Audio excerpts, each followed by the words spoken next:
வணக்கம். இன்றைய காணொளியில் நாங்கள் ஈரானின் வெளிவிவகார அமைச்சர் அப்பாஸ் அரக்சியின் பாகிஸ்தான், ஓமான் மற்றும் ஈரானுக்கான பயணம் குறித்த இது ஒரு ஈரோ ஏசியா ஒற்றுமையை எவ்வாறு வலுப்படுத்துகிறது என்பது பற்றி பார்க்கலாம். பாகிஸ்தானிலிருந்து ஆரம்பித்தால் அரக்சியின் முதல் நிறுத்தம் அங்குதான். பாகிஸ்தானின் அரசியல் மற்றும் இராணுவ தலைவர்களை அவர் சந்தித்துள்ளார். மேலும் அரக்சியின் இந்த பாகிஸ்தான் பயணம் ஏப்ரல் 11 நடந்த அவரது முந்தைய பயணத்திலிருந்து மிகவும் வேறுபட்டது. இந்த பயணத்தில் பாகிஸ்தானின் பங்கு ஒரு மத்தியஸ்தராக மட்டுமே, அந்த பயணத்தில், அதாவது ஏப்ரல் 11 இடம்பெற்ற பயணத்தில் பாகிஸ்தான் ஒரு மத்தியஸ்தராக மட்டும்தான் இருந்தது. அதாவது ஒரு மத்தியஸ்தராக இரு தரப்பினரும் பாகிஸ்தானை ஒரு நடுநிலைமை நாடாக ஏற்றுக்கொள்ள வேண்டும். அவர்களும் அவ்வாறு தான் செய்தனர். மேலும் பாகிஸ்தான் அவர்களை பேச்சுவார்த்தை மேசைக்கு அழைத்து வந்து நேருக்கு நேர் பேச வைக்க வேண்டும். ஆனால் இந்த முறை நிலைமை அப்படி இல்லை.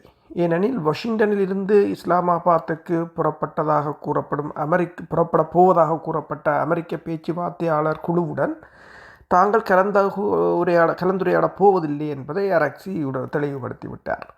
எனவே இந்த முறை அரக்சியும் அவரது குழுவினரும் பாகிஸ்தானியர்களுடன் கணிசமான நேரத்தை செலவிட்டு நிரந்தர அமைதிக்கான தங்களின் பரிசீலனைகள், ஈரானின் பரிசீலனைகள், நிரந்தர அமைதிக்கான தங்களின் குறைந்தபட்ச நிலைப்பாடு என்ன, அதிகபட்ச நிலைப்பாடு என்ன என்பதற்கான காரணங்கள் என்ன என்பதை விளக்கியிருப்பார்கள். அவர்கள் அவ்வாறு செய்ததற்கு காரணம், இப்போது பாகிஸ்தானின் பங்கு ஒரு வசதி செய்து கொடுப்பவரிலிருந்து ஒரு மத்தியஸ்தராக மேம்பட்டுள்ளது.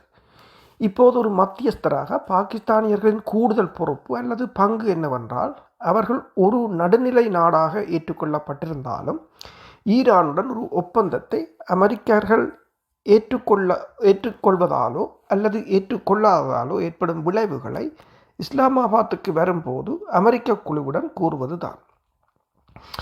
எனவே இது ஒரு மத்தியஸ்தராக உள்ள கூடுதல் பொறுப்பாகும். மேலும் ஈரானியர்கள் பாகிஸ்தானியர்களுடன் விவாதித்த அனைத்தையும் பாகிஸ்தானியர்கள் சீனாவுடனும் பகிர்ந்து கொண்டிருப்பார்கள். அது ஈரானுக்கும் தெரியும். அரக்சி ரஷ்யாவுக்கு செல்கிறார் என்பது இப்போது நமக்கு தெரியும். ஆனால் அதற்கு முதல் ஏப்ரல் 24 ரஷ்ய வெளியுறவு அமைச்சர் செர்ஜி லாரோவ் தனது பாகிஸ்தான் வெளியுறவு அமைச்சர் சகத்துடன் பேசியதாகவும் இருதரப்பினரும் பாரசீக வளைகுடா குறித்து விவாதித்ததாகவும் ஒரு அறிக்கை வந்துள்ளது.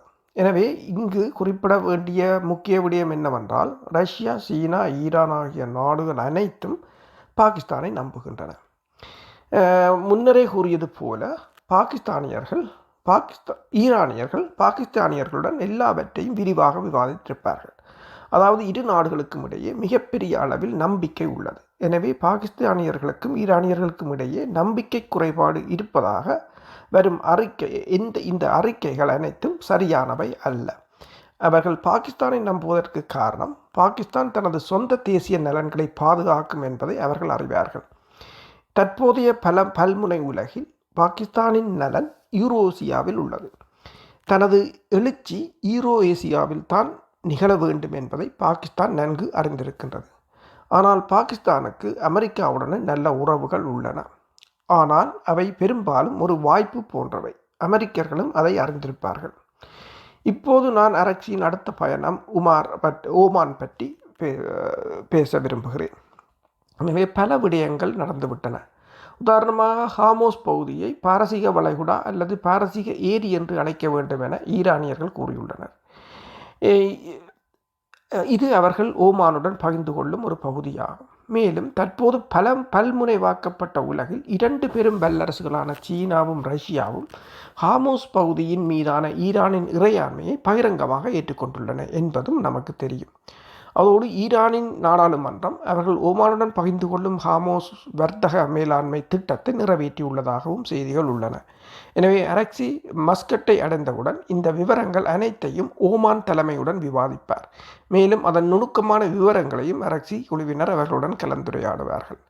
நுணுக்கமான விவரங்கள் என்னவென்றால், ஹார்மோஸ் நீரிணையின் ஈரானிய பக்கம் மற்றும் ஓமான் பக்கம் என அவர்கள் உள்நாட்டு நீர்வழிகள் என்று அழைப்பதை எவ்வாறு நிர்வகிப்பது, அங்கிருந்து கப்பல்கள் எவ்வாறு பயணிக்கும், இருதரப்பினரும் இணைந்து கடல் ரோந்து பணிகளை எவ்வாறு மேற்கொள்வது மற்றும் சுங்க வரி மற்றும் வசூலிக்கப்படும் வரிகளை என்பன தொடர்பாகவும், எனவே அந்த விவரங்கள் அனைத்தும் அவர்கள் கலந்துரையாடி இருப்பார்கள். எப்படி இருந்தாலும் ஓமானுக்கும் ஈரானுக்கும் இடையேயான நம்பிக்கை உள்ளது. ஏனெனில் கடந்த காலத்தில் ஓமானியர்கள் ஈரானுக்கும் அமெரிக்காவுக்கும் இடையான மௌனமான ஒருங்கிணைப்பாளராக இருந்துள்ளனர். இப்போது அரக்சி அவர்களின் பயணத்தின் 3வது இடமான ரஷ்யாவுக்கு வருகிறோம். பாகிஸ்தான் தலைமையுடன் அவர்கள் ஏற்கனவே நேருக்கு நேர் விவாதித்த விடயங்களை ரஷ்ய தலைமையுடனும் அரக்சி நிச்சயமாக விவாதிப்பார். ஆனால் மேற்கு ஆசியா ஒரு பதட்டமான நிலையில் இருக்கும் நேரத்தில் அவர் அங்கு செல்வதால் மற்றொரு விடயமும் நிகழ்கிறது. அவரது இருப்பு ஈரான் யூரோஏசியா ஒற்றுமையில் அக்கறை கொண்டுள்ளது என்பதை காட்டுகிறது. அது அதை வலுப்படுத்துகிறது. நவம்பர் 2012 அதிபர் ஷி ஜின்பிங் பதவியேற்ற போது அவரது முதல் வெளிநாட்டு பயணம் மாஸ்கோவுக்கு இருந்தது. அங்கு அவர் மார்ச் 2013 அதிபர் புட்டினை சந்தித்தார். மேலும் வளர்ச்சியை மையமாக கொண்ட புதிய உலக ஒழுங்குக்கான ஒரு பொதுவான தொலைநோக்கு பார்வையில் அந்த இரு தலைவர்களும் அந்த பார்வைக்கு உடன்பட்டிருந்தனர். அமைதி மூலம் வளர்ச்சியே இதில் முக்கிய அம்சம். மேலும் அவர்கள் அந்த தொலைநோக்கு பார்வையில் உடன்பட்ட பிறகு அதே 2013 ஜிங்டன் ஃபெல்டன் சாலையை திட்டத்தை அறிவித்தது. மேலும் 2015 அதிபர் புட்டின் பெரும் யூரோஏசியா கூட்டாமை பற்றி பேசினார். அதிலும் வளர்ச்சிக்கே முக்கியத்துவம் அளிக்கப்பட்டது. ஏனெனில் 2015 புட்டின் ரஷ்யாவை ஒரு ஐரோப்பிய நாடாக கருதினார். மேலும் 2013 ஐரோப்பிய ஒன்றியத்திற்கும் ரஷ்யாவுக்கும் இடையே இருதரப்பு வர்த்தகம் 413 பில்லியன் யூரோவாக இருந்தது. எனவே விரிவான யூரோஏசியா கூட்டாண்மையை பொறுத்தவரை அதிபர் புட்டின் கவனம் வளர்ச்சி, வர்த்தகம் மற்றும் இணைப்பு ஆகியவற்றில் இருந்தது. லிஸ்பனில் இருந்து பலாடி வரை அவர் எதிர்பார்த்திருந்த இந்த உரையாடல் அதிபர் Xi Jinping belt and road முன்முயற்சியைப் போலவே இருந்தது. பின்னர் 2022 உக்ரைன் விவகாரம் நடந்தது. மேலும் ரஷ்யா மீது 30,000க்கும் மேற்பட்ட தடைகள் விதிக்கப்பட்டன. இந்த நேரத்தில் தான் ரஷ்யாவின் வெளியுறவு கொள்கையின் திசை மாற வேண்டும் என்று புட்டின் முடிவு செய்தார். அது இப்போது கிழக்கு மற்றும் தெற்கு நோக்கியதாக இருக்க வேண்டும். அதனுடன் பாதுகாப்புக்கே முதல் கவனம் செலுத்த வேண்டும் என்றும் அவர் முடிவு செய்தார். வளர்ச்சி முக்கியமானது, ஆனால் பாதுகாப்பு அதைவிட முக்கியமானது. எனவே 2024 அதிபர் புட்டின் யூரோஏசியா பாதுகாப்பு கூட்டமைப்பை அறிவித்தார். மேலும் அதே ஆண்டு டிசம்பர் 2025 யூரோஏசியா பாதுகாப்பை கவனித்துக் கொள்ள ஒரு சிறப்பு தூதுவரையை நியமித்தார். அவர் திரு ட்ரோஃபிமோவ். இவரை புட்டின் அறிவித்திருந்தார். நான் இந்த பின்னணியை எல்லாம் கூறுவதற்கு காரணம், சமீபத்தில் அதிபர் ட்ரம்ப் டிசம்பர் 14 புளோரிடாவின் மியாமியில் நடைபெறும் G20 உச்சி மாநாட்டுக்கு ரஷ்ய அதிபர் புட்டினை அழைத்துள்ளார். டிசம்பர் 14 தொடங்கும் இந்த மாநாட்டுக்கு ஏப்ரல் 23 கிரெம்ளினுக்கு அழைப்பு அனுப்பப்பட்டதாகவும் கிரெம்ளின் அதை பெற்றுக்கொண்டதாகவும் ஒப்புக்கொள்ளப்பட்டதாகவும் அமெரிக்க வெளியுறவுத்துறை உறுதிப்படுத்தி உள்ளது. இப்போது இந்த மாநாட்டுக்கு செல்வதா வேண்டாமா என்பதை அதிபர் புட்டின் தான் முடிவு செய்ய வேண்டும். தன் பங்குக்கு G8 அமைப்பிலிருந்து ரஷ்யாவை வெளியேற்றியது ஒரு தவறு என்று அதிபர் ட்ரம்ப் பகிரங்கமாக கூறியுள்ளார். மேலும் அதிபர் ட்ரம்ப் ரஷ்யாவுடன் உறவுகளை இயல்பாக்க விரும்புகிறார் என்பது அவரது கூற்றிலிருந்து தெளிவாகிறது. அதிபர் ட்ரம்ப் மே 14 சீனாவுக்கு பயணம் செய்யவிருக்கிறார் என்பதும் நமக்கு தெரியும். நான் சொல்ல வரும் விடயம் என்னவென்றால், இப்போது பசின்ஸ்கி என்று அழைக்கப்படும் ஒரு மிகவும் சுவாரஸ்யமான மற்றும் முக்கியமான அமெரிக்க உத்தியாளர் இருக்கின்றார். 1997 அவர் த கிராண்ட் செஸ்போர்ட் என்ற புத்தகத்தை எழுதினார். 1997 உலகம் பல ஒற்றையாட்சியாக இருந்த காலகட்டத்தில் த கிராண்ட் செஸ்போர்ட் புத்தகத்தில் அவருடைய மைய கருத்து என்னவென்றால், அமெரிக்கா உலகளாவிய ரீதியில் மேலாதிக்க சக்தியாக தொடர வேண்டுமானால் அது யூரோஏசியா சதுரங்க பலகையை கட்டுப்படுத்த வேண்டும் என்பதாகும். யூரோஏசியா சதுரங்க பலகையை கட்டுப்படுத்துவதே அதன் மையக்கருவாக இருந்தது. இப்போது உலகம் மாறிவிட்டது என்பது நமக்கு தெரியும். ஈரானை பொறுத்தவரை போடப்பட்டுள்ள இந்த முற்றுகை அது குறித்து அதன் திட்டங்கள் என்னவென்பதும் நமக்கு தெளியமாக தெரியாது.